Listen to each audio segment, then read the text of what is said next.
I bring the market up. I know I do Japan, but I bring the market up because before I went to bed, I looked at one of my afraid that the market was going to get even lower. So those are people who sit there and they watch their, oh no, I better sell, and they're panicking. The people who got hurt the most are people who are getting, his dad retired.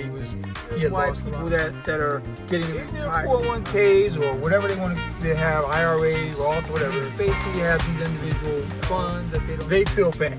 They feel really bad. They feel like, oh shoot, what's going on? I always say focus on dividend, total value, and paying more attention to what you're in.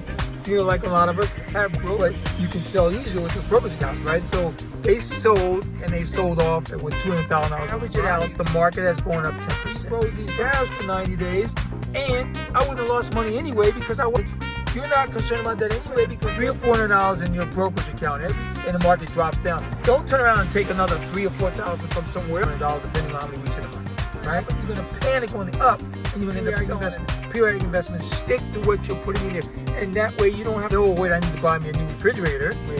You're losing money and you're buying appliances. Let's say you need to spend about $10,000 on appliances. You need a new refrigerator, you wash, do that. You take that brokerage account, damn sure don't put out your retirement account because you're gonna be getting hit on that. You know how the market goes. If you're in the market, you know the market's gonna. That means they're buying me even more shares of shit about that market. You need to just stay away from it. Get off of that.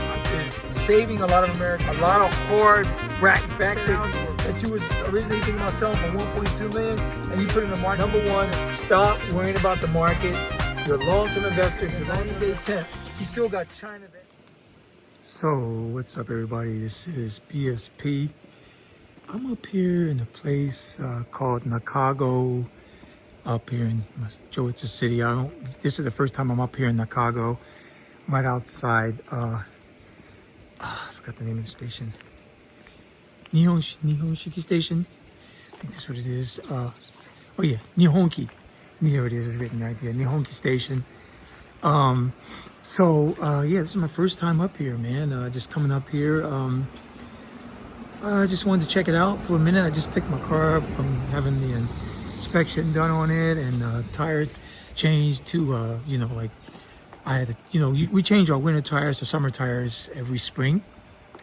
In fact, I got to do that tomorrow with the Land Cruiser too, same place. But the Land Cruiser is not doing inspection like our box was, so the box is already, inspection's already done there. But yeah, I'm up here. It's beautiful up here, man. It's just a really different kind of atmosphere. I'm not used to this area because I've never been here before. But it's up high, way up high.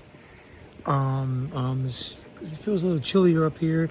It's not raining like it is down in Jowitsa City. I mean, down in the city, because we still are in Jowitsa City. But what I want to say too is with that is tonight I'm gonna be talking to you from the Yozakura, the night sakura. Yes, that looks like a warehouse or something, some kind of factory or something right there. Tonight, weather permitting. So we'd definitely like to get down to talk to you from there. So that's gonna happen. I also just uploaded a video on the from their yesterday. It was yesterday, a few days ago. On what the situation was at the Takata Castle Park. And I just got back in my car because it's a little bit chilly and I want to just chill for a minute here. Because I'm going to talk to you guys about something, about the market. And I'm going to call this red is the new green. So, I bring the market up. I know I do Japan, but I bring the market up because, a lot of people in the States are getting affected the most with these tariffs that Trump has in place. And he just recently paused tariffs for 90 days on most countries except China. Well, everybody knows that a lot of things in the United States are made in China. A lot of businesses do business in China. If you were to take the standard iPhone that I'm holding in my hand now, this 16 Pro Max would cost me anywhere from $10,000 to $30,000 were it made in the United States. So That's what you're looking at. And that's why I always tell people, you need to get out of the matrix. You need to get over here to Japan. We don't have those problems. We are, paying a reasonable price for everything that we do over here in Japan, that we pay for in Japan. So, rice may be going up a little bit, but, other than that, everything else is fine. So, what happened was before I went to bed, I looked at one of my portfolios was way down. And then when I woke up this morning, it was way up. And I was like, whoa, what's going on? And I saw that Trump had put a pause on the tariffs for most countries. I think he kept it at 10% or something to that effect. But then I watched his speech on that, and I was like, oh, okay, so that's why the market went back up. Then I started checking my other portfolios. I'm like, whoa, wow. And I looked at my total. I said, damn, I made back quite a bit of money today. So the reason why I'm calling this red is the new green is because when it's in the red, it's time to buy. Now, buy more. I want to say buy more than what you're used to buying. But at the same time, what I really want to say is this. I want to say that if you are a long-term investor, you don't have to worry what the market is. You just keep doing your periodic investments. Keep, doing what you do. Like me, I put money into my accounts all the time, on a regular basis. And I don't worry about what the market is. So it could be red all at once. But I'm still doing the same thing. So what I'm trying to say is this. If you are a day trader, you're going to lose a lot of money. You're going to be the kind of person that's looking at your portfolio and like, oh my God, man, I'm losing money. I got to sell before it gets lower. A lot of people lost a lot of money this go around because a lot of people were selling on the drop because they were afraid that the market was going to get even lower. So they sold. And now the stuff that they sold has gone back up and they got less and they lost money. You see what I'm saying? So those are people who sit there and they watch their portfolio on a daily and they look at it and they go, oh no, I better sell. And they're panicking and they're paranoid and this, that, the other. Well, the people who got hurt the most, a lot of people got hurt, but the people who got hurt the most are people who are getting ready to retire. That's right. The people who got hurt the most are the ones that are getting ready to retire. And so I want to tell you what I mean by this. Okay. Because I had a conversation with a friend of mine last year sometime, and he just said that when his dad retired, he had lost a lot of money out of his 401k by the time he retired. Well, look, here's why that happens, and here's why people that are getting to retire, they're having those same kind of issues. Is because in their 401ks or whatever they have, IRA, Roth, whatever, they never really focused on dividends and on the entire markets like S&P or the Russell 2000 or the NASDAQ. They basically have these individual funds that they don't even really know what does what. They just know that this is what was recommended to them and that's what they go with. And they're focusing too much on the value of their portfolio. That's what they do. They say, oh, okay, for example, if a guy's like, okay, I'm getting ready to retire. Like 2 months ago, that portfolio might have been worth about $600,000-$700,000. Well, as we all know, before Trump's tariffs went back, before he put this freeze on these tariffs, yet today, they probably lost anywhere from $150,000 to $200,000 on that portfolio, right? And so in a nutshell, they feel bad. They feel really bad. They feel like, oh, shoot, what's going on? I'm getting ready to retire. I'm losing all my money. Well, ask yourself this. Are you going to take all that money out at one time? No. So why are you panicking about what your value is? You're not going to pull all that money out at one time. And since yesterday, your value is going back up. But here's another way to look at it. And this is why I always say focus on dividends. Focus on dividend income. Focus on that passive dividend income. Because if you have it to where you got individual positions paying you hundreds of dollars a month, right? You're getting that money whether the market is up or down, no matter what. So stop focusing on your total value and pay more attention to what your investment income is doing. What are you generating in investment income? That's what you do. Me, I don't care about my value because I'm not pulling all my money out of there at one time anyway.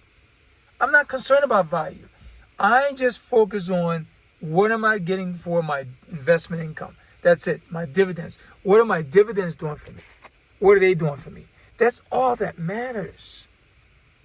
That's all that matters.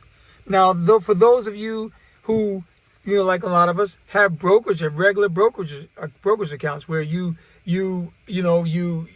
not a retirement account. It's basically what it is. It's a brokerage account. You running, through Charles Schwab, whatever you run through, right? Robinhood, or whatever.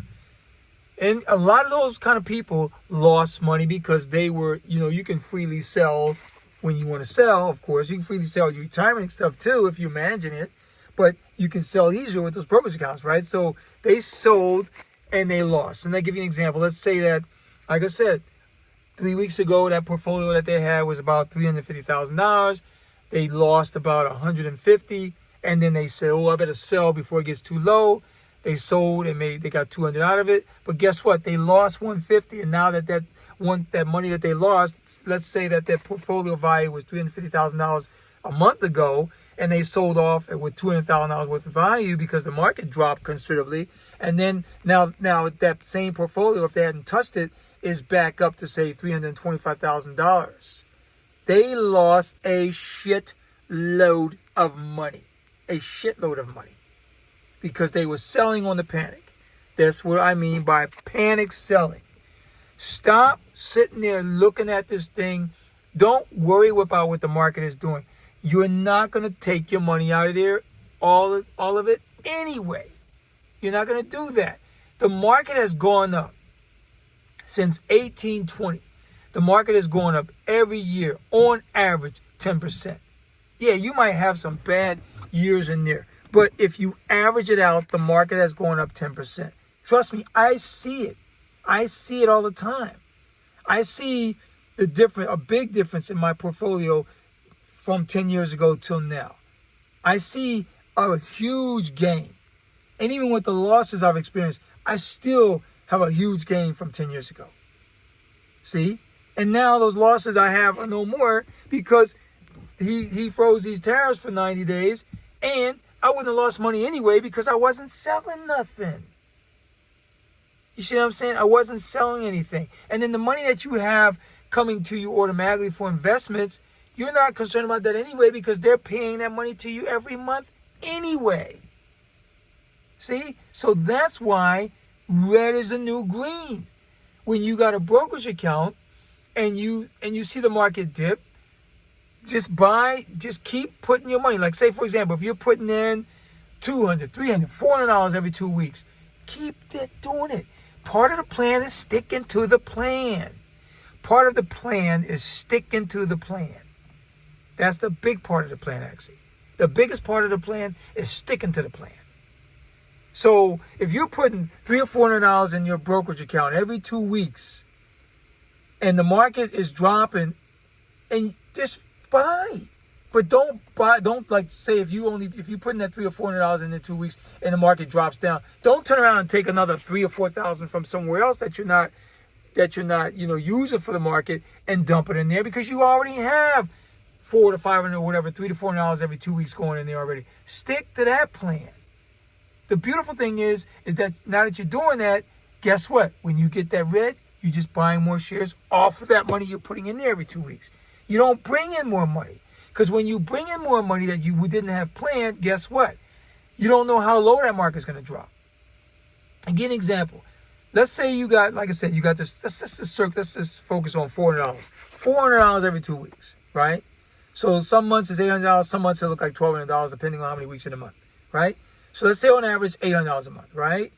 You're putting that money in there, it goes into a cash account, or part of your brokers, and then you in turn turn around and disperse that money out to where you want to buy, right? Based on what you see, right? Well, guess what? If you sit up there and you just no matter what, all you're putting into play is $800 a month. But if you're gonna turn around and throw another $5,000 that you got sitting in out-of-market funds, what I call out-of-market funds, which is like a savings account, but it's really not a savings account, it's an out-of-market fund account, is what I call it. You need to get used to calling that savings account out-of-market fund account, right? Because you're not, that money's not in play. But if you're gonna go ahead and dig from your out-of-market fund when you don't normally do that, and you drop $5,000 and you just say, I'm just gonna buy $5,000 because she just dropped down to $20 a share, guess what happens when it goes down to $15 or $10 a share? You lost more money.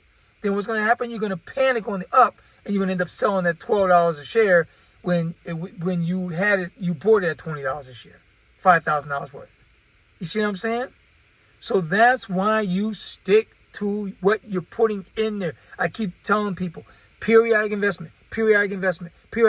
Stick to what you're putting in there, and that way you don't have to care what the market's doing. You don't have to care. Because here's another thing. If you're running your brokerage account, managing your brokerage account, and if you need to pull money out of that account to make a living, you're not doing it right. That is not what you use those accounts for. That retirement account, that brokerage account, you do not use those accounts to say, oh, wait, I need to buy me a new refrigerator, so let me pull money out of here. No. The only time you're going to be getting money from any of those accounts is if you actually have some dividends coming to you, which you can either reinvest automatically or have them pay you out every month. That's the only money you need to get from those accounts. You don't need any other monies from those accounts. That's how you have to set it up. You don't go in there and say, oh, well, okay, damn it, man, my account was worth $150, now it's only worth $75. Let me go ahead and sell something off because I need to buy this plate real quick or buy this motorcycle real quick. I need to buy this real quick. You're losing money and you're buying a depreciating item. Think about it.